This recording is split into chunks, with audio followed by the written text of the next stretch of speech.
Eleições 2018. 11 horas em ponto. Um ótimo dia a todos. Seguimos juntos, CBN e G1, na série de sabatinas com os candidatos ao governo do Rio de Janeiro. Hoje é o segundo dia e a nossa convidada é Márcia Tiburi, do PT. Eu sou Bianca Santos, tenho hoje ao meu lado os jornalistas Gabriel Barreira, do G1, Frederico Goulart, da CBN, Berenice Seara, comentarista da CBN, Edmilson Ávila, colunista do G1. Márcia Tiburi tem 48 anos, é natural de Vacaria, no Rio Grande do Sul, é formada em Filosofia pela PUC e em Artes pela Universidade Federal do Rio Grande do Sul, onde concluiu mestrado e doutorado em Filosofia. Professora feminista, escritora, se filiou ao PT em março deste ano após 4 anos no PSOL. Essa é a primeira vez que Márcia Tiburi tenta um cargo eletivo. Bom dia, candidata, bom tê-la aqui. Bom dia a todos. Bom dia aos ouvintes. E leitores também do G1. Ah, que bom, também, leitores, melhor ainda. Queria começar falando com a senhora da pesquisa Ibope de intenção de voto, que saiu ontem. A senhora aparece com 1%, caiu em relação à primeira pesquisa, quando aparecia com 2%. Mesmo depois da campanha na TV, da campanha eleitoral nas ruas, a senhora está num partido que governou o país por 13 anos. A que a senhora atribui essa falta de expressividade da legenda e da senhora nessas pesquisas de intenções de voto? Bom, em primeiro lugar, eu acho que é muito importante que a gente compreenda a função democrática desse pleito, ainda mais no tempo em que a gente está vivendo um golpe de Estado, né? A gente está nesse fluxo. Eu acho que as pessoas talvez estejam muito amedrontadas também em relação aos candidatos. Talvez estejam preferindo ainda votar em candidatos que elas já conhecem. Eu sou muito desconhecida, é a minha primeira candidatura. Então, as pessoas nem sequer sabem que eu sou candidata. E tem um problema também do PT ter ficado muito atrelado a partidos tais como o PMDB e todo um grupo que são aqueles que eu chamo de donos do Rio de Janeiro. Então, a minha candidatura ela tem como objetivo... ela é uma primeira candidatura, é uma candidatura que tem como objetivo também... modificar esse marco do poder no estado do Rio de Janeiro. E isso é uma coisa muito difícil de se fazer. Eu sou nova, nunca me candidatei. Trago comigo, eu acho, uma característica que eu acho que é importante, seria muito importante que os cidadãos e as cidadãs reconhecessem, que é o fato de que eu não faço parte desse grupo. E, com todo respeito às pessoas, sem querer usar palavras deselegantes, mas vou usar...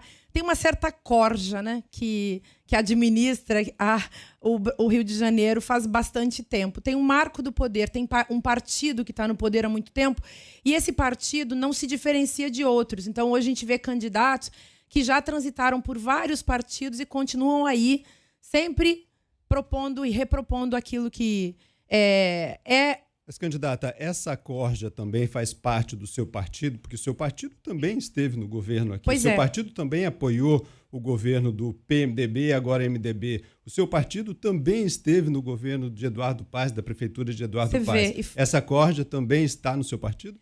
Essa corja rompeu com o meu partido. O meu partido rompeu com essa corja porque foi traído por essa gente toda. Então, o PT foi traído no estado do Rio de Janeiro. Por que eu sou candidata? Porque... sou a tentativa do partido de renovar também o seu quadro. Eu fui convidada pelo presidente Lula para ser candidata num projeto de transformação do PT do Rio de Janeiro. Mas, ao mesmo tempo, eu não sou uma candidata conhecida do próprio PT do Rio de Janeiro. As pessoas estão se acostumando com a minha presença, com a entrada de outras pessoas do PT, aqueles que são viúvas e viúvos do Cabral, Caterva, né, e essa gente toda, também tem que agora se acostumar com outras figuras que vão fazer parte do PT. Eu, por exemplo. Então, eu não me assusto, porque a função da minha campanha é também repolitizar, ressignificar a política no estado do Rio de Janeiro. E, para que essa política seja ressignificada, a gente precisa romper com aqueles que são os personagens históricos da destruição do estado do Rio de Janeiro. Agora, candidata, justamente sobre a estratégia da sua campanha, a senhora usa grande parte da sua propaganda de TV no rádio para sair em defesa ao ex-presidente Lula. E isso acaba nacionalizando muito o seu discurso. A senhora não acha que deveria debater mais os problemas do Rio ao invés de nacionalizar essa sua campanha? A nossa campanha é uma campanha que tem que fazer tudo ao mesmo tempo, de um jeito muito rápido, porque o tempo é muito curto e nós somos também muito invisibilizados pelos próprios meios de comunicação. Nesse sentido, uma entrevista como essa até é uma coisa muito importante, porque é raro que a gente consiga espaço na televisão. Inclusive, a própria Rede Globo, né, faz um favor hoje, um desfavor à cultura política e várias outras emissoras de televisão de retirar os candidatos da cena. Vocês ontem começaram entrevistando uma candidata do PSTU, que bacana, porque é um espaço raro para ela também. Foi um sorteio. No meu caso, tempo aqui, então, bacana, né? O mesmo espaço, o mesmo tempo que todos os outros candidatos. Elogio. Então, eu estou fazendo esse elogio a um projeto de entrevistas como o que vocês estão propondo aqui. Mas isso não é comum. E é, nesse caso, muito importante que a gente também nacionalize a campanha do Rio de Janeiro por 2 motivos. De um lado, o Rio de Janeiro no imaginário popular, a gente estava até conversando sobre isso antes, no imaginário popular, o Rio de Janeiro é a cidade mais amada do Brasil, mais amada do mundo. Quando se fala de Brasil, se fala de Rio de Janeiro. Então, essa condição de capital que o Rio de Janeiro já foi, permanece no imaginário da população. E o governo federal, a partir do golpe de 2016, com esse golpe, ele tem usado o Rio de Janeiro também através da intervenção na segurança e da intervenção também na questão fiscal, esse acordo fiscal, tem usado o Rio de Janeiro, a meu ver, para dar exemplo para o Brasil, vamos dizer assim. É como se, no Rio de Janeiro, nesse caso, como se usando o Rio de Janeiro, manipulando a imagem do Rio de Janeiro, conseguisse se fazer essa caixa de ressonância e mandar uma grande mensagem para o Brasil, que é uma mensagem autoritária. E a gente está combatendo isso. E a minha campanha combate isso, gente. A minha campanha é uma campanha de ressignificação da política. Frederico, deixa eu passar aqui a palavra para o Frederico. Se você me permitir concluir, só um detalhe muito importante para mim. Eu nunca fui candidata. Eu sou mulher. Eu sou nova na política. Eu sou mulher combatendo em luta, em enfrentamento com essa corja de homens na política, que acham que são donos do estado do Rio de Janeiro.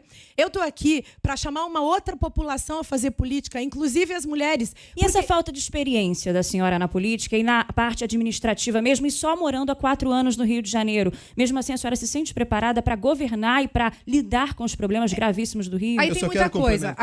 Só para complementar, então, porque tem a ver. O seu partido tem uma tradição aqui no Rio de Janeiro. A esquerda tem uma grande tradição no Rio de Janeiro. Só que a senhora não está conseguindo traduzir isso em números, em eleitores. Pois é, então vamos analisar isso. De um lado, as mulheres nunca fazem parte da política. Os homens usam a violência contra as mulheres numa sociedade patriarcal como a nossa para se manterem no poder. Tanto que a gente vê essa equação funcionando. Mulheres fora do poder e homens praticando violência, inclusive usando o poder de maneira violenta. Não sei se vocês sabem que o estado do Rio de Janeiro é o estado com a maior população feminina dentre todos os estados do Brasil.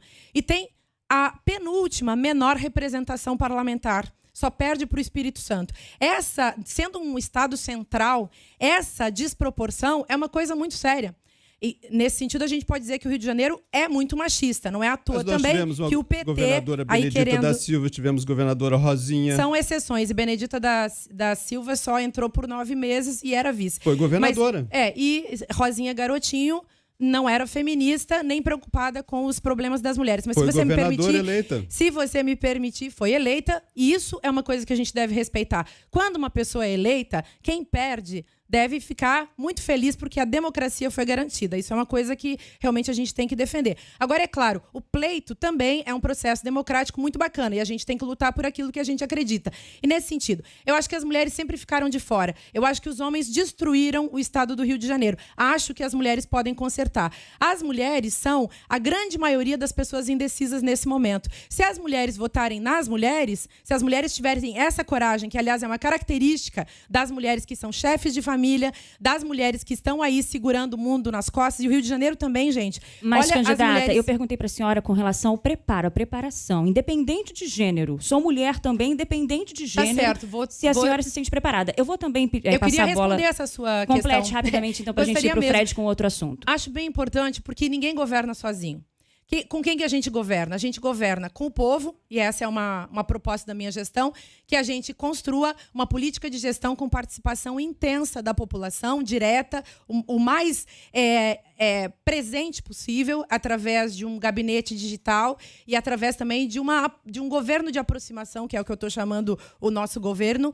E eu acho também que a gente deve levar em consideração que o PT é um partido que sabe administrar. É um partido que foi... e eu vou governar com o PT, afinal de contas, é esse o meu partido. Se eu quisesse administrar...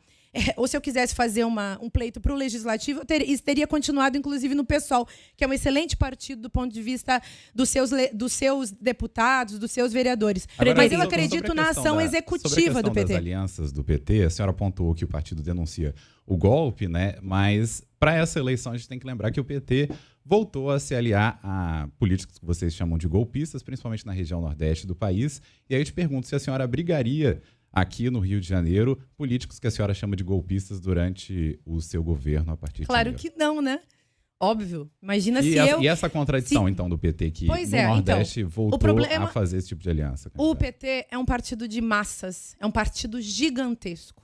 E isso é uma qualidade desse partido. É o partido mais querido do Brasil, é o maior partido da América Latina, é um partido cheio da complexidade do povo brasileiro também. Então, existem muitas pessoas com, vamos dizer assim, perspectivas diversas, inclusive no que concerne a esquerda. A gente não pode hoje mais falar de uma esquerda. A gente fala é que nem no feminismo. Você fala dos feminismos, das esquerdas, as pessoas não são todas iguais. Mas o PT tem um monte de gente diferente. Óbvio que eu, que defendo a democracia, que sou contra o golpe, que defendi Dilma, que defendi Lula, que defendo... a democracia, óbvio que nunca vou ficar fazendo acordo com os golpistas. Mas eu sou filiada no PT do Rio de Janeiro. Candidata. E a minha questão é resolver o meu problema com os meus companheiros aqui hoje. E eu acredito muito na nossa capacidade de transformar o PT aqui no Rio de Janeiro. Por falar nos seus companheiros no PT do Rio de Janeiro, os seus adversários têm tido aí, pelo interior principalmente, a adesão de petistas do Rio de Janeiro à candidatura deles, não a sua. Tem sido comum eles terem recebido apoios aí, inclusive em Maricá, que é o reduto do presidente do PT, Washington Quaquá. Isso na política costumam chamar de traição. Como é que a senhora vê isso? Olha, vou falar muito diretamente e com a fidelidade partidária que eu acredito seja absolutamente essencial a todos. E eu quero também manifestar a minha fidelidade ao meu partido. O presidente do partido, Washington Quaquá, afirma categoricamente que não colabora com outros candidatos de maneira nenhuma. Eu acredito na sua dignidade e tenho certeza que ele vai apresentar essas provas. E tenho certeza que o PT não vai se unir a candidatos golpistas, oferecendo palanque a candidatos golpistas, até porque pretendemos ir para o segundo turno. Se por acaso isso não acontecer e faz parte da democracia, eu tenho certeza que o PT do Rio de Janeiro não fará isso. O PT do Rio de Janeiro está num processo de transformação, mas é natural também que as viúvas e os viúvos, sobretudo os viúvos de Cabral e seu projeto de destruição do Estado do Rio de Janeiro, ainda estejam aí chorando, e a minha presença talvez seja incômoda. Então, eu entendo como faz parte, porque o PT realmente esteve envolvido, o PT na sua história, foi o jeito que o PT arranjou de governar.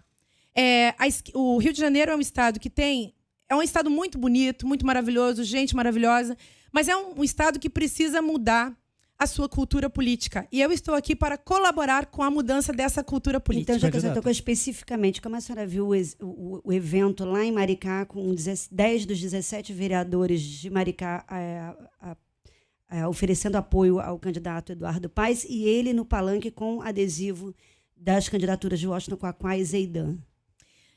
Eu avisei o Quaquá e a Zeidan que o Eduardo Paes estava se utilizando, manipulando a imagem dos meus companheiros, manipulando a imagem desses dois candidatos.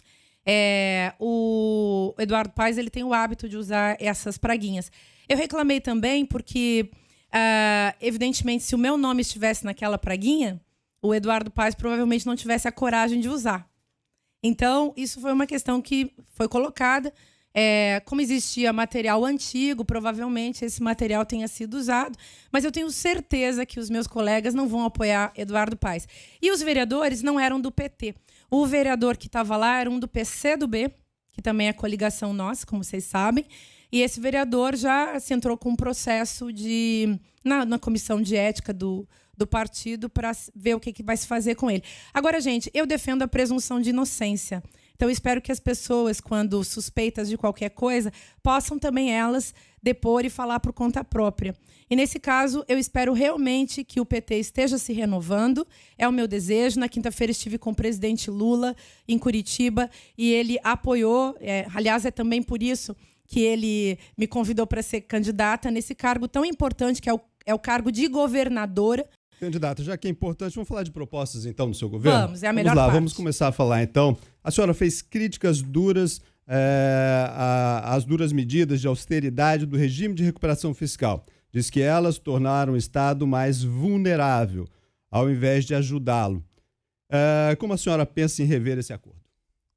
Veja, esse acordo é um acordo que não foi favorável ao Rio de Janeiro. Ao mesmo tempo, é um acordo com o qual a gente não pode romper pura e simplesmente. Por que ele não foi favorável, já que permitiu pagar as contas? Esse acordo não é favorável para o povo. Por quê? Eu sou do Partido dos Trabalhadores e das Trabalhadoras e me preocupo com a geração de emprego, de renda, com o bem-estar e a qualidade de vida das pessoas, que envolve também educação, saúde de qualidade para todo mundo. Nesse sentido, os investimentos do Estado nesses campos fazem falta. A gente precisa fazer com que o Estado, e essa é uma tarefa também da minha candidatura e do meu governo que há de vir, a nossa tarefa é fazer com que o Estado assuma o seu papel. O Estado tem a função de ser indutor da economia. Em momentos de crise, tantos economistas já falaram disso, né, gente? Isso é uma questão para a gente discutir com seriedade. Qual é a melhor proposta econômica? Qual é o fundamento da proposta econômica? E, nesse sentido, em momentos de crise, não é bom que o Estado desapareça e finja que a sociedade não é um problema dele. Mas, candidata, então, eu sou a favor momento de ressignificar o Estado, de fazer com que o Estado tenha um papel fundamental na vida das pessoas. Agora, candidata, por falar em economista, muitos economistas também apontam que o aprofundamento da recessão se deu por medidas demoradas até do governo federal de austeridade, um pacote de austeridade. Depois a Dilma até voltou um pouco atrás em relação a isso, né? Mudando o perfil do ministro da Mas Fazenda ainda já dela. Atrasado, né? Segundo especialistas. A senhora governaria nessa questão econômica de forma semelhante à Dilma? Eu não gosto, não acredito e não acho que o neoliberalismo econômico seja uma coisa boa para as pessoas.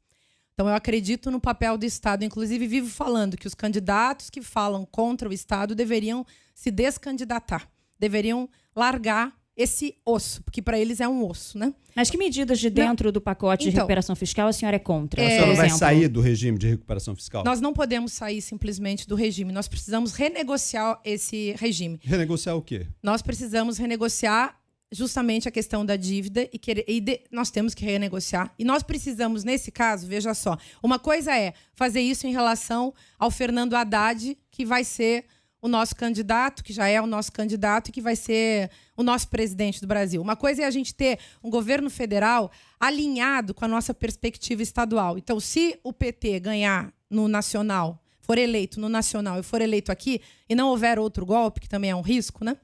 É importante que a gente renegocie esse acordo. Mas, candidato, aí é se ele for, mas sim, qual o seu projeto para o Estado, enfim... renegociar em quê, por exemplo, já que são margens de já pré-estabelecidas? Então, a gente não deve desconsiderar com quem que a gente vai renegociar. É claro que, se for outro candidato que venha a vencer, para a desgraça do Brasil, nós... Para a desgraça não, porque tem outros candidatos de esquerda que eu também acho que não são ruins, né, para o Brasil. Mas eu espero realmente que Fernando Haddad ganhe, que ele seja o nosso presidente, e aí a conversa vai ser com ele. Essa conversa se modifica se for com um candidato neoliberal que realmente queira sangrar o Estado do Rio de Janeiro. São 11 horas e 19 minutos. Quer completar só essa frase para a gente pergunta de ouvinte e leitor de G1, porque tem a ver também com a situação econômica. Eu só queria frisar esse aspecto. Então, a gente precisa renegociar o sentido desse pacote fiscal, porque ele não foi bom para o Rio de Janeiro. A gente precisa ver o que se deve para o Rio de Janeiro e não apenas o que o Rio de Janeiro deve para a União. O Rio de Janeiro precisa reajustar a questão fiscal com mais profundidade em relação a dinheiros e valores que lhes são devidos e que poderiam hoje resolver vários dos nossos problemas. Gabriel, quer completar ainda? Já pedindo desculpa para os leitores e para os ouvintes, mas fazer uma última perguntinha em relação a isso. Como se dá essa renegociação, também em relação à dificuldade de lidar com um candidato neoliberal ser eleito no Poder Executivo Federal, mas como se dá essa negociação na Assembleia Legislativa? Hoje, o partido que mais tem deputados é o PMDB, mesmo com 3 deputados presos, é o partido que mais tem deputados. Como é que se dá essa negociação, sabendo, inclusive, que o próprio PT votou a favor da recuperação fiscal, pelo menos parte dele na Assembleia? Essa é uma negociação difícil tanto no âmbito federal quanto no âmbito legislativo estadual. Pois é, a gente vai ter que trabalhar com uma perspectiva sempre, que é a mais honesta, a perspectiva republicana nessas discussões. Mesmo a divergência dentro do partido tem que ser contornada e a gente tem que encontrar uma saída, para além dos partidos e para além dos governantes, uma saída que seja favorável ao Estado, às suas contas e ao povo. E, nesse sentido, eu acho que é muito importante que a população fique sabendo como essas negociações se darão, com um governo mais participativo, menos de cima para baixo. Acho que se as pessoas soubessem quem votou a favor de medidas que são contrárias ao desenvolvimento do Estado, que são contrárias ao investimento em saúde, educação, segurança, eu tenho certeza que as pessoas não votariam mais nesses cidadãos e talvez até fizessem como eu, começassem a se envolver mais com política e tentassem construir uma outra história dentro desse cenário. Candidata, só para o eleitor entender, como é que a senhora vai administrar o Estado, com que dinheiro, enfim, com essa renegociação, para o eleitor ter algo mais prático, como é que a senhora vai administrar, com que dinheiro, então, na recuperação fiscal, fora dela, com que renegociação, já que o Estado não está pagando a sua dívida? É mais importante para as pessoas que elas tenham o que comer, onde estudar, como se transportar. É mais importante para elas terem onde cuidar da sua saúde, um posto de saúde adequado, um hospital que esteja funcionando. E eu acredito muito que o papel do Estado é justamente produzir investimentos. Então, nós queremos investir. Investindo em obras, por exemplo, de infraestrutura. Se a gente investir em saneamento básico, isso já vai ser bom, tanto para a qualidade de vida de quem mora nas periferias, de quem mora na região metropolitana e hoje não é atendido nesse quesito. Essas são grandes obras que sempre dependem de financiamento, muito provavelmente BNDES e tudo mais. A senhora ainda terá que conseguir esse dinheiro. Teremos que conseguir esse dinheiro. Nos próximos 3 anos, o rombo é de 10 bilhões. Né, e com o governo federal conseguiremos retomar as obras que foram interrompidas, como a população do estado do Rio de Janeiro sabe. As obras do PAC foram interrompidas. E o governo federal investiu muito no estado do Rio de Janeiro e parou de investir justamente porque o novo governo golpista, o governo dos traidores do Lula, interrompeu essas obras, produzindo desemprego direto para a população. Tem gente que diz que a gente não deveria nunca falar em golpe, até porque muita gente não sabe do que se está falando. Mas o cidadão comum que perdeu o emprego sabe o que é golpe. O golpe foi no governo federal, foi na democracia, foi na Dilma Rousseff, foi no PT, mas foi também no bolso do cidadão, no emprego do cidadão. Quando você destrói a política de conteúdo local, isso aí as pessoas já estão sabendo o que é. O que é política de conteúdo local? É essa política que permite que a Petrobras, por exemplo, invista, compre e produza, seja ela mesma uma empresa indutora de serviços no estado do Rio de Janeiro. Então, quando a gente pensa na indústria naval, que foi destruída. Como que essa indústria naval foi destruída? A indústria naval foi destruída a partir de um processo de desmantelamento da Petrobras. Por que a Petrobras foi destruída? Porque o dinheiro que a Petrobras gerava foi mandado para fora do Brasil. Hoje, a Petrobras encomenda a maior parte dos serviços que são necessários para ela fora do Brasil. E qual é a parcela da corrupção, candidata? Então, você vê que grave é isso. Nesse prejuízo que a senhora está elencando, qual é a parcela da corrupção também Que a senhora já vem criticando, por exemplo, o judiciário há algum tempo. Tem até aqui uma fala da senhora sobre o judiciário, que é um dos poderes dos mais desavergonhados, dos mais perigosos, dos mais golpistas. Há diferença, por exemplo, entre o judiciário que condenou Lula e o judiciário que condenou o ex-governador Sérgio Cabral, que a senhora tanto já criticou aqui?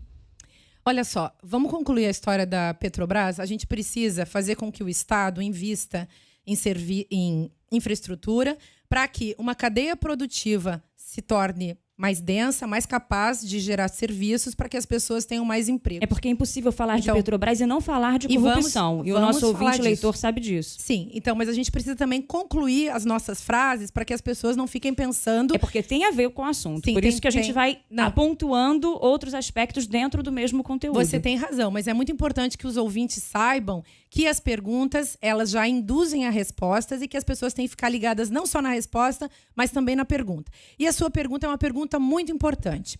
E, nesse caso, porque nós estamos tentando entender o que fazer e qual é a perspectiva política que eu, no meu governo, vou colocar em ação aqui no estado do Rio de Janeiro. Mas é importante também fazer um balanço do que já aconteceu. Sim, vamos falar do que já aconteceu e da construção do futuro, porque nesse momento o estado do Rio de Janeiro também está precisando de muito otimismo. Vamos falar de corrupção. É um tema sério. Sim. Qualquer governante honesto precisa enfrentar a corrupção. Vai ser bem difícil que alguns candidatos enfrentem a corrupção, sendo que eles também são famosos por suas acusações de corrupção, por suas participações em processos de corrupção. O que é corrupção? A corrupção não é só o pequeno roubo ou o grande roubo produzido, desvio de verbas, que se faz levando aquele investimento que deveria ser em aparelhos públicos, em escolas, em educação, em saúde, em geração de emprego, que é o que nos interessa e que é a nossa principal bandeira nessa campanha e para o nosso governo. A corrupção também, ela está no sistema. Portanto, não adianta simplesmente combater um Cabral e não combater toda o time que acompanha o Cabral há muito tempo.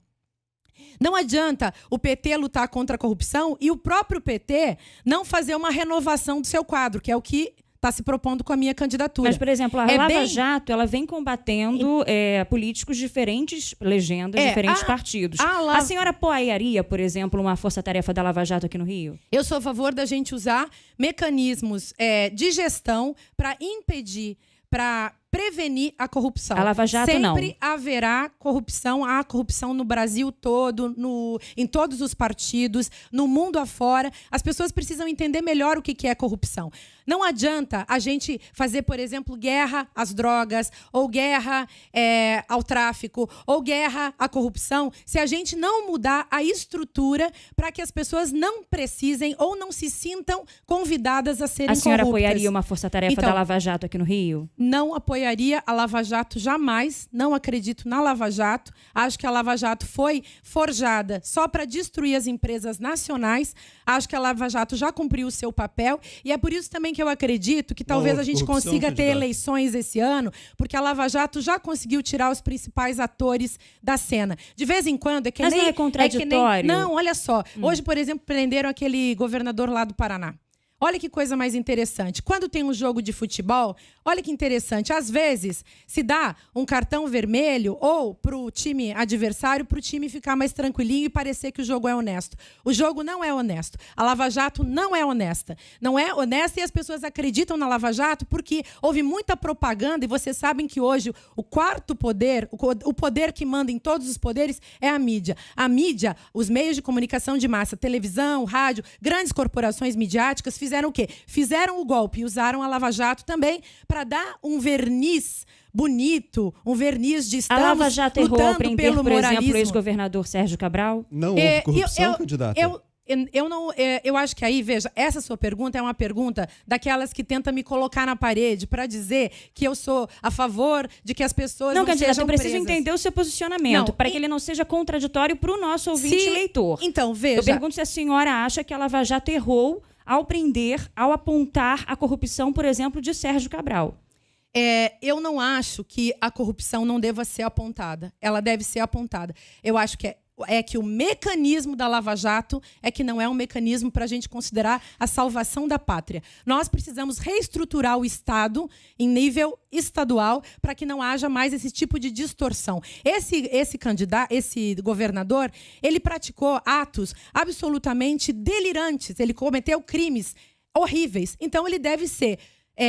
ele foi acusado, ele foi julgado, e quem é acusado, julgado, deve ser julgado de maneira justa, coisa que não aconteceu, por exemplo, com o presidente Lula. As provas em relação a Cabral existem, as provas em relação ao presidente Lula não existem, mas todo mundo deveria responder à justiça. Só que nós estamos num estado de exceção.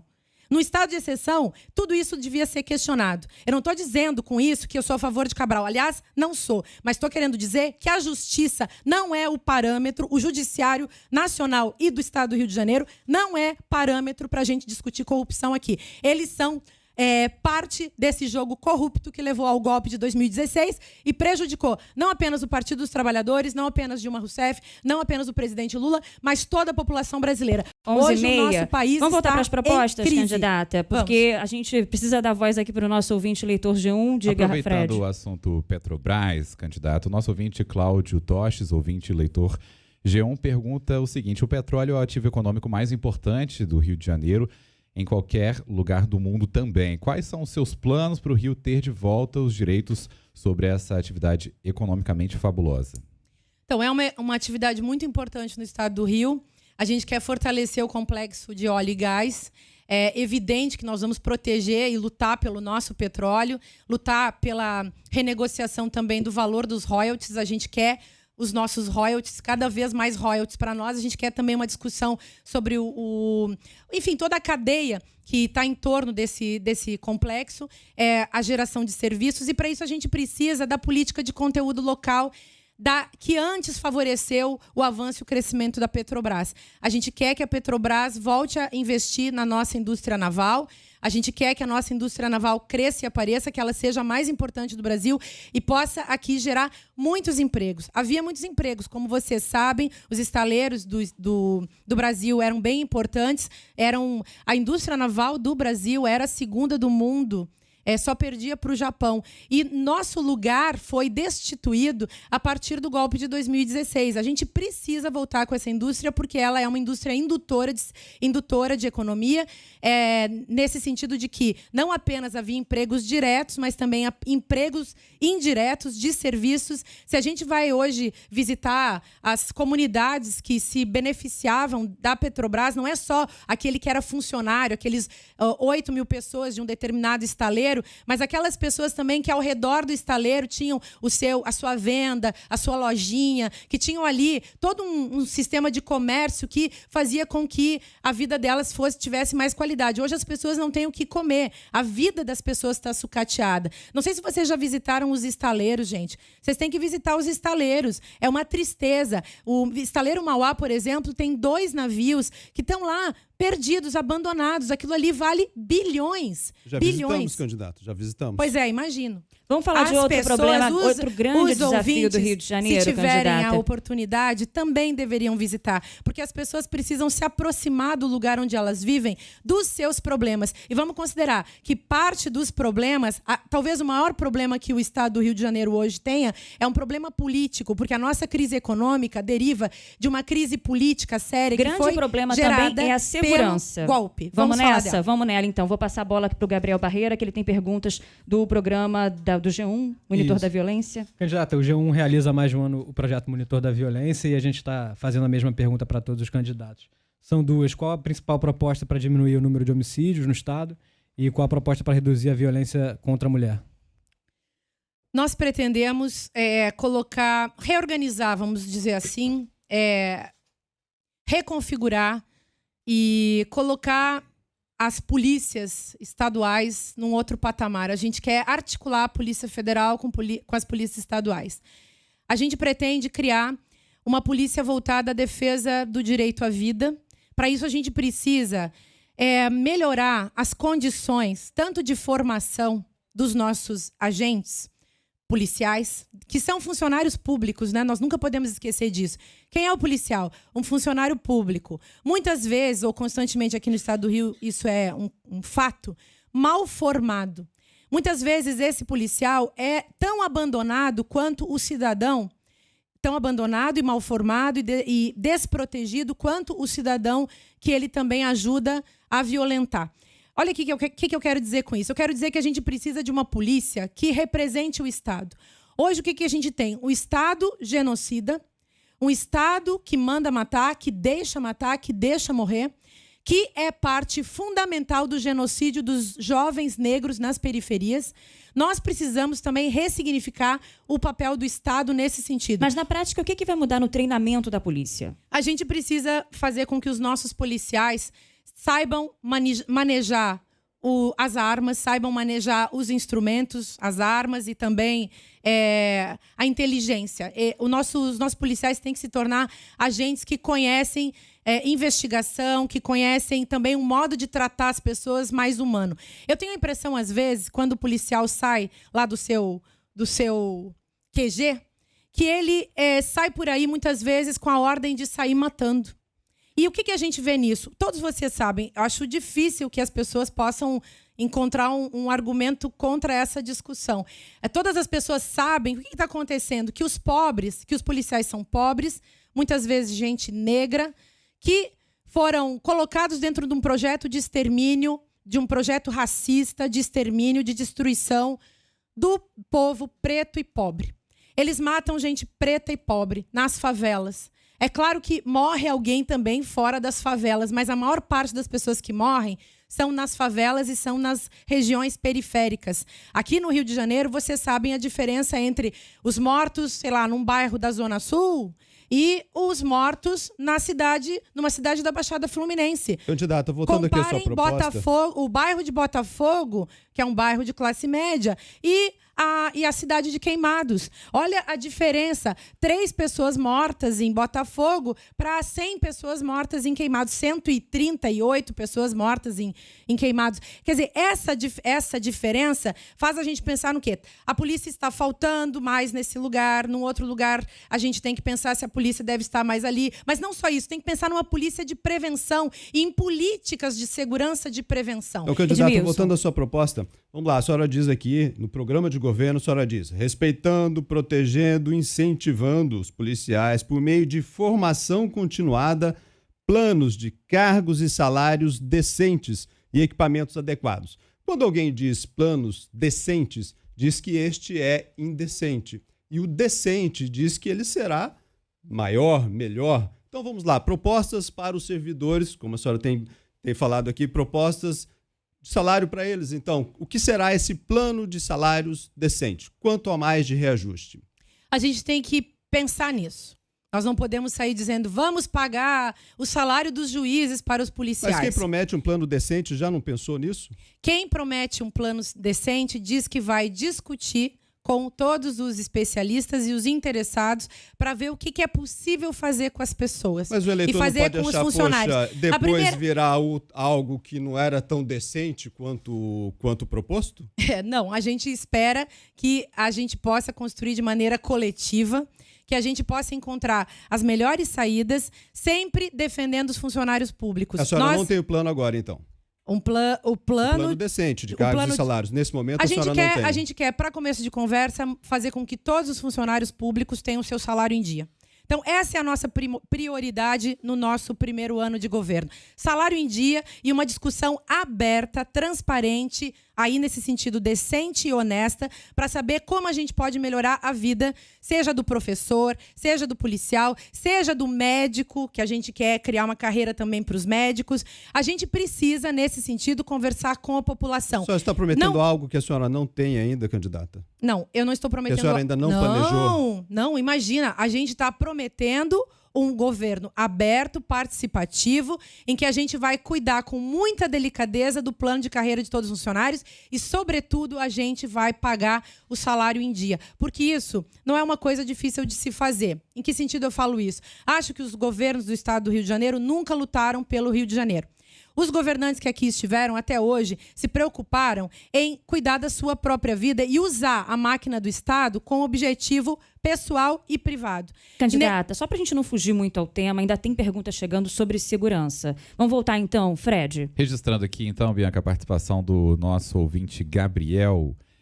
Gabriel Menezes. Ele pergunta o seguinte, candidata, a respeito de segurança, como podemos ver todos os dias, em algumas regiões, altos índices de roubos e assaltos a moradores que são reféns de ladrões. O que a senhora pretende fazer caso seja eleita na segurança nessas áreas, nas comunidades com os moradores, as pessoas de bem que estão reféns? Eu pediria para a senhora acrescentar dizendo das comunidades, principalmente Alemão, Complexo do Lins, Cidade de Deus, que vivem, onde os moradores vivem essa realidade. Bem importante também essa pergunta, porque o que está em jogo no nosso governo, que está em jogo, aliás, em todo o Rio de Janeiro, no estado do Rio de Janeiro, na região metropolitana e também na capital.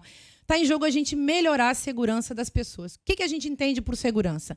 Segurança não pode ser vista como uma mercadoria, alguma coisa pela qual as pessoas pagam. Segurança tem que ser vista como um direito. Esse direito tem que ser assegurado pelo Estado. Para que esse direito seja assegurado, nós precisamos falar também de uma segurança de direitos. É claro que a gente precisa diminuir a criminalidade,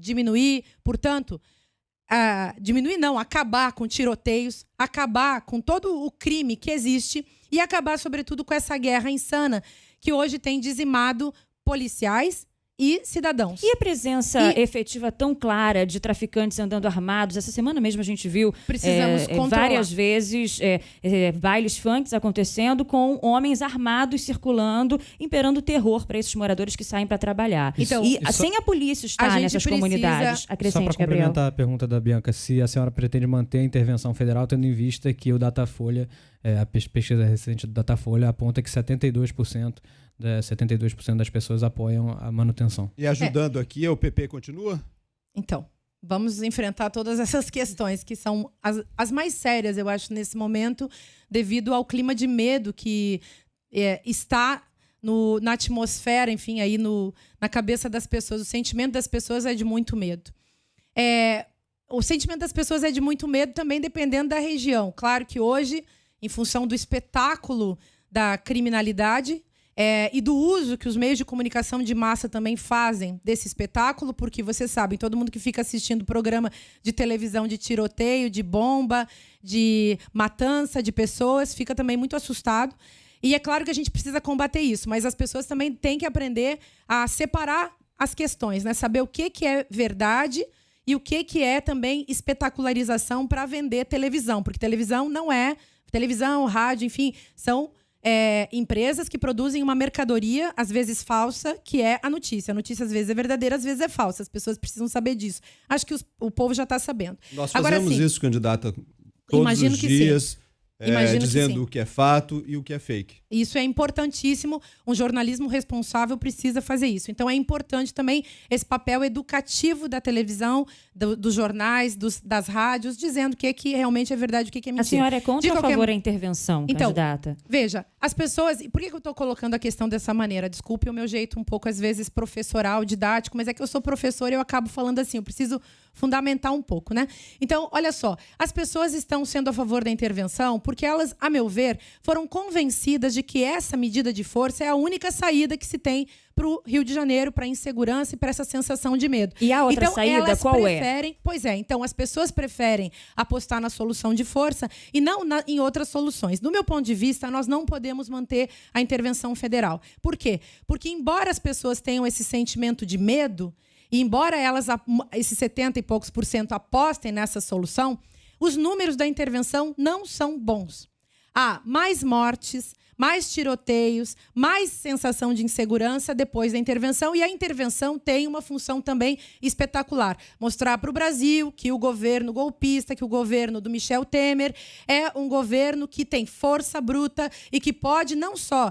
Eles vendem essa ideia de que estão resolvendo os problemas, quando, na verdade, eles estão produzindo mais violência. Então, mas ela integrou essa é uma as forças de segurança com a população. A senhora aproveitaria esse legado, ao menos, a integração das forças de segurança? Usaria as Forças Armadas no Rio? Eu acredito que se a nossa polícia, se as nossas polícias estiverem mais organizadas, nós não precisaríamos usar o Exército e poderemos fazer com que o Exército volte a ser respeitado e não humilhado, como tem sido aqui no estado do Rio de Janeiro. O Exército está aqui numa situação péssima. Gastou-se muito dinheiro para nada. As armas que deveriam ter sido apreendidas, e você colocou essa questão que é fundamental, nós temos que recolher as armas que chegam aqui de que maneira? Através de um tráfico. Não podemos armar as pessoas. Precisamos dar às pessoas uma base de educação. As UPPs que você mencionou, por exemplo. Deixa eu responder essa parte das UPPs, da UPP que é fundamental. Importante, para não ficar sem resposta. É muito importante. Veja só, a UPP, nós entendemos que o projeto da UPP foi feito com um objetivo e ele não foi realizado. Nós vamos transformar os aparelhos de UPP, os que existem, vamos analisar, evidentemente, estudar cada caso, porque vamos ouvir as pessoas, isso é importante para nós, em cada comunidade, em cada local. Será que como é que a população vê? Será que a população gostou das UPPs? Como será que as pessoas entenderam e o que elas acham que se pode fazer com o que sobrou das UPPs? E, nesse caso, nós temos uma ideia que seria importante transformar as UPPs em centros de defesa da cidadania. E quem trabalharia nesses centros? Funcionários da polícia, policiais e psicólogos, agentes do Estado que pudessem ajudar as pessoas. Um modelo parecido com a UPP. Então a comunidade seria ocupada novamente pela polícia e tudo mais. A Teria que ter comunidade todo o aparato não seria novamente para ocupada. dar segurança a essas pessoas que vão trabalhar lá. Não, a comunidade ocuparia esses aparelhos. Não é a comunidade vai ser ocupada pela polícia. Mas, candidato, o tráfico ocupa, candidato. O tráfico está sempre ocupando, Nós temos que usar a inteligência. Toda a força do tráfico. E a UPP veio com essa intenção também inicialmente, de aproximar a população da polícia, o que a médio prazo não aconteceu. Então você veja, por quê? Porque a polícia não foi bem formada, porque o projeto não foi bem realizado. Nós precisamos fazer com que a polícia volte ao seu papel de defesa e proteção dos cidadãos e a polícia tem que colaborar para a fundação, para a refundação da cidadania. É um projeto, então, a médio e longo prazo. A gente precisa pensar em 3 momentos. A curtíssimo prazo, porque existem questões urgentes a serem resolvidas, nós precisamos cancelar essa guerra que está dizimando a população jovem e os policiais do Estado do Rio são muitos mortos. Nós não podemos deixar que os nossos funcionários públicos, que são os policiais, sejam mortos. Não teria mais esse enfrentamento, então, isso só quer dizer. Esse enfrentamento nas comunidades não teria mais. Nós não vamos mais produzir uma polícia que mata. Nós vamos fazer com que a polícia seja uma polícia de defesa e proteção.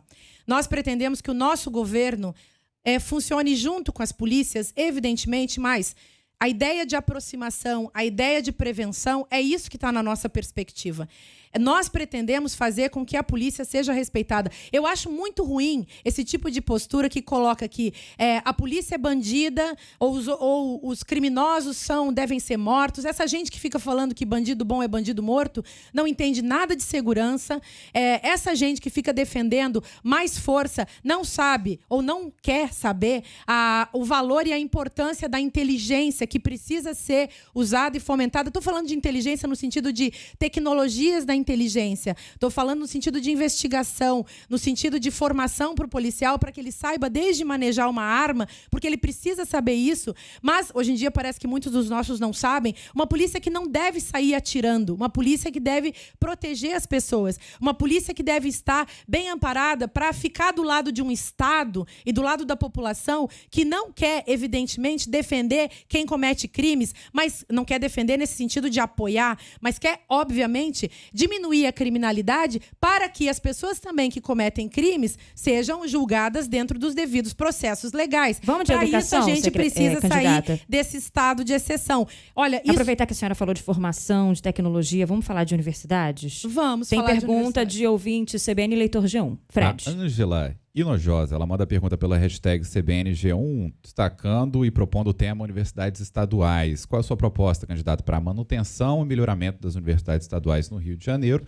A gente viveu aí, no contexto recente, uma crise sem precedentes na UERJ, com ameaça de fechamento. Qual é o ponto de vista da senhora sobre esse assunto? E eu acrescento que a senhora fala no seu plano que vai criar um plano emergencial de recuperação. O que seria isso? Então, nós temos uma preocupação de criar um sistema de educação que funcione no Estado, um sistema educacional do Estado. E um sistema estadual de educação, esse é o nome que a gente deu para esse projeto. Juntando reunindo num esforço comum as universidades federais e as escolas federais que há aqui no estado do Rio de Janeiro, com as universidades estaduais, que são 3, e as FAETECs também, que são escolas importantes, porque são escolas de ensino técnico. Também queremos juntar escolas de artes. Queremos fazer um ensino técnico, isso é uma coisa muito importante para nós, de altíssima qualidade. Nesse sentido, eu quero, de fato, sou professora, isso me emociona e me comove, eu quero criar junto com o meu partido, com as pessoas que são os professores, que são a inteligência do estado do Rio de Janeiro, criar uma verdadeira revolução no ensino médio. Então, nesse caso, fomentar o ensino médio e fomentar as universidades estaduais é absolutamente essencial para a criação, para a fundamentação e para a evolução desse sistema estadual de educação. A gente quer garantir, para começo de conversa, que as universidades estaduais tenham os valores que lhes são devidos repassados pelo governo estadual. A gente quer integrar também essas universidades com centros de pesquisa. A gente precisa fazer com que as universidades tenham fomento à pesquisa. A FAPERJ está sucateada hoje. E um centro de pesquisa também importante, que é o CEPERJ, também vai muito mal. Então, a gente precisa fazer com que o CEPERJ cresça e apareça e a FAPERJ tenha fomento. Precisamos investir em bolsas de estudo, tanto de ensino de graduação quanto de pós-graduação. E, nesse sentido, a gente também quer, claro, fazer com que o ensino médio forme pessoas capazes de ingressarem nas universidades. Aliás, não se faz nas universidades estaduais. Sem dinheiro, uma revolução na educação, onde se emprega muito, onde se tem um grande criar contingente sem dinheiro. Quanto é que a senhora vai aplicar e que dinheiro a senhora tem para aplicar na educação? E só para complementar, em meio ao regime de recuperação fiscal, o Tesouro Nacional chegou a pedir a privatização de algumas universidades. Queria saber da senhora se a senhora acha que essa pode ser uma saída. Nós não vamos privatizar nenhuma universidade, ao contrário. Queremos que as universidades, que os campos das universidades, os campi das universidades estaduais cresçam e evoluam e que eles possam ir para as outras regiões. Salários melhores para os professores, candidato? A gente também vai ter que estudar isso, mas pelo menos a gente precisa começar mantendo o salário em dia. A gente não pode sair dizendo que vamos aumentar salários. A gente precisa fazer um estudo da viabilidade das potencialidades. Agora, de onde tirar dinheiro?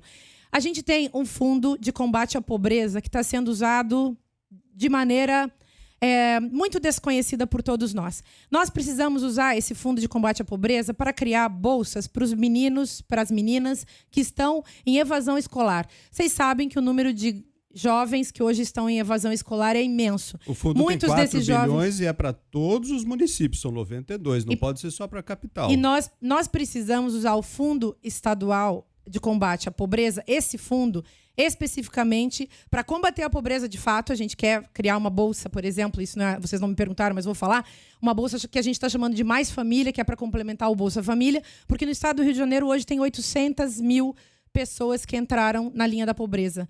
Isso é uma coisa muito grave. Gente que tem que viver com menos de R$100 por mês. E existem estudantes que saíram da escola, estão nesse momento em evasão escolar, fora da escola, tendo idade para estar no ensino médio, justamente porque não tem dinheiro nem para se transportar, não tem como se vestir, não tem o que comer, não tem condições mínimas para ir para a escola. O esfacelamento, a desestrutura das famílias é fora do comum e esses jovens não conseguem, então, se bancar, se sustentar na escola. 11h53, a gente já está entrando na reta final da nossa entrevista, candidata. Eu vou passar a bola para a Berenice Seara. Eu queria fazer uma pergunta. Eu notei que várias respostas a senhora fala em que a questão é política. Várias vezes a senhora usou essa expressão. E como a questão sempre é política e várias questões no Rio passam pela Assembleia Legislativa, acho que vale essa pergunta. O PT hoje tem 4 deputados estaduais. A perspectiva não é de aumentar muito a bancada e hoje as bancadas maiores são a do MDB e a perspectiva maior é de manter essa bancada com o MDB e com o DEM. Se a senhora for eleita, a senhora vai encontrar aí uma dificuldade com uma bancada pequena, né, com 4 do MDB, hoje 4 do PT e 1 do PCdoB, na oposição, né, uma bancada maior. A senhora tem medo de encontrar uma dificuldade aí com o legislativo, como encontrou a Dilma Rousseff? Como governar tendo o legislativo contra? Como vai ser emplacar várias mudanças de paradigma tendo um legislativo desfavorável? Olha só, primeiro que se eu não fosse uma pessoa muito otimista, eu não teria aceito o convite do presidente Lula para ser candidato ao governo do estado do Rio de Janeiro. Então, sou muito otimista, faço votos que as mulheres, as várias candidatas, mulheres negras maravilhosas que há hoje disputando uma vaga na Assembleia Legislativa sejam eleitas. Espero que as pessoas votem 13 e votem nas mulheres e que a gente tenha uma bancada maior. Espero que a gente possa ter uma alerj mais favorável. A gente, de fato, não deve deixar que esse partido da alerj mande no estado do Rio de Janeiro. Por isso, eu espero que a gente tenha também uma relação republicana com todos aqueles que forem eleitos. Sabe-se também que muita gente compra voto aqui no estado do Rio de Janeiro, né? Tem mais esse detalhe. Então, sempre há aqueles coronéis. Então, já tem gente fazendo pesquisa sobre isso, porque as conversas correm, o povo sabe como isso funciona, é aterrador como isso há denúncias, há conversas, há fofocas em torno disso. É bom que as pessoas fiquem atentas, porque elas não deveriam vender seus votos, elas deveriam votar em quem elas acreditam. Bom, mas eu acho muito importante que a gente saiba que vários desses coronéis, desses que acham que são donos do Rio de Janeiro, usam esse tipo de procedimento e depois eles se elegem e vão com os seus, enfim, capangas para esses lugares, para essas instâncias, exercer o poder contra o povo. Nessa medida, acho muito importante que as pessoas votem nas mulheres que nunca fizeram, não todas, né? A gente já teve aí aquela moça, esposa do garotinho, né? Que foi uma candidata, que foi, enfim, governadora do estado do Rio de Janeiro, e a Rosinha Garotinho. Mas a gente não é uma mulher feminista e não é uma mulher que fica defendendo os direitos das mulheres. Nós precisamos eleger as mulheres pretas, as mulheres feministas, as mulheres que são a diferença nesse pleito e que vão lutar contra esse estado de coisas. 56, contra os coronéis. Rapidamente, Berenice, Sim, quer complementar? Vamos lá, que a gente está com um pouquinho fechando. A pergunta era como trabalhar com um legislativo contrário. Vamos lutar, vamos conversar, vamos tornar tudo transparente. Vamos usar um gabinete digital para tornar mais transparente ainda. Por mim, o meu governo vai ser um Big Brother Brasil. Todo mundo vendo tudo que está acontecendo todo o tempo. Isso eu acho importante para a política. As pessoas não gostam de assistir televisão e ficar lá vendo tudo que está acontecendo a todo momento. Temos que fazer a mesma coisa em relação à política. Vamos com pinga-fogo, todo mundo precisa candidata. saber tudo a todo momento. Vamos lá. Perguntas rápidas, respostas rápidas, sim ou não, ok? É a favor da legalização do aborto? Sim. É a favor da concessão do metrô à iniciativa privada? Não. A senhora é a favor das organizações sociais na saúde? Não. Dará continuidade ao projeto das UPPs no formato que existe? Não. É a favor da descriminalização da maconha? Sim. É a favor da concessão do Maracanã à iniciativa privada? Não. É a favor do sistema de cotas nas universidades? Sim. Apoia a redução da maioridade penal? Não. É a favor do acordo do regime de recuperação fiscal? Não. É a favor de expandir o transporte das barcas? Sim. A senhora dialogaria com o MBL, o movimento que chamou de milícia midiática? Não. Ok. Candidata Márcia Tiburi, tem 1 minuto ainda para sua mensagem final. Acho importantíssimo que as pessoas se preocupem mais com política, fiquem muito atentas aos discursos, atenta aos 4 poderes, judiciário, executivo, legislativo e midiático, que as pessoas percebam que não existe só um partido da alerj, mas também um partido da mídia, que as pessoas tirem do poder, através do voto, aqueles que acham que são donos do Rio de Janeiro e votem no 13. Votem numa mulher que se chama Márcia Tiburi para mudar a história do estado do Rio de Janeiro e mudar a nossa cultura política. É isso que eu tenho a dizer, agradecendo a atenção dos ouvintes, que é a coisa mais bonita que uma pessoa pode dar para outra, que é a atenção. E contra sempre toda a nossa política rançosa, ultrapassada e que não vê... Acabou? Candidata, acabou o tempo. Muito obrigada. Não entendi. Candidata Márcia Tiburi. Obrigada, gente. Foi um prazer. Estava conversando com a assessora, mas não deu tempo dessa mensagem final que ela queria passar. Não, vota no 13 que fica tudo bem. Obrigada. Vota no Lula, vota no 13, vota no povo brasileiro. Obrigada pela participação da Márcia Tiburi, candidata do PT, e também aos jornalistas que participaram dessa entrevista, que vão continuar aqui com a gente até o dia 25. Gabriel Barreira, Frederico Goulart, Edmilson Ávila, Berenice Seara. Amanhã, nosso convidado é o candidato Wilson Witzel, do PSC.